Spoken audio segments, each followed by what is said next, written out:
Sir കേരളത്തിലെ construction മേഖലയിൽ അടുത്തൊരു 5, 10 വർഷത്തിനുള്ളിൽ എന്തൊക്കെ മാറ്റങ്ങൾ ഉണ്ടാകുമെന്നാണ് സാർ പ്രതീക്ഷിക്കുന്നത്?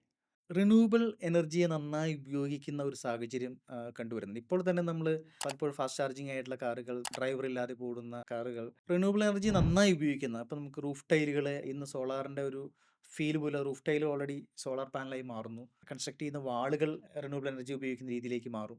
വിൻഡോയുടെ ഗ്ലാസുകൾ ഇത്തരത്തിലുള്ള വലിയ മാറ്റങ്ങൾ ഒരു 5 വർഷം മുമ്പ് നമ്മൾ ഡ്രൈവർ ഇല്ലാത്ത കാർ എന്ന് പറയുമ്പോൾ നമുക്ക് ബുദ്ധിമുട്ടായിരുന്നു. ഇന്ന് പല രാജ്യങ്ങളിലും അത് ഉണ്ട്. ഉം. എന്നതുപോലെ വലിയൊരു മാറ്റം ഈ ഒരു കൺസ്ട്രക്ഷൻ മേഖലയിൽ അടുത്ത 5, 10 വർഷത്തിനുള്ളിൽ വരുമെന്നാണ് ഞാൻ പ്രതീക്ഷിക്കുന്നത്. അതോടൊപ്പം തന്നെ ഈ ഒരു ട്രഡീഷണൽ മെത്തേഡ് കട്ട വെച്ച് കെട്ടി നനച്ച് തേച്ച് ചെയ്തു പോകുന്ന 1 വർഷം 1.5 വർഷം എടുക്കുന്ന ഈ ഒരു കാലയളവിലെ കുറച്ചുകൊണ്ടുള്ള പല പ്രീ കാസ്റ്റിംഗ് കൺസ്ട്രക്ഷൻ ഇന്നോവേഷൻസ് എല്ലാം കടന്നു വന്ന് ആ രീതിയിലും വലിയൊരു മാറ്റം ഉണ്ടാകുമെന്ന് ഞാൻ വിശ്വസിക്കുന്നു. വീടിൻ്റെ ഒരു സ്പേസ് മാനേജ്മെന്റ് ഡിസൈനിങ് ആസ്പെക്റ്റുകളെല്ലാം ഒരു ഗ്യാതറിംഗ് സ്പേസ് ആയിട്ട് ഇന്നിപ്പോൾ സോഷ്യൽ മീഡിയയിൽ തനിച്ചിരുന്ന് സ്പെൻഡ് ചെയ്യുന്ന സാഹചര്യത്തിൽ നിന്ന് ഇതൊരു പീക്ക് ലെവലിൽ നിൽക്കുകയാണ്. അതൊക്കെ ഒന്ന് മാറി ആളുകളുമായി യാത്ര ചെയ്യുന്ന, ആളുകളുമായി ഗ്യാദർ ചെയ്യുന്ന ഒരു സ്പേസ് ഒക്കെ ആയിട്ട് വീടിനെയും മാറ്റും എന്നുള്ള രീതിയിലേക്കൊക്കെ ചിന്ത വരുന്നത്.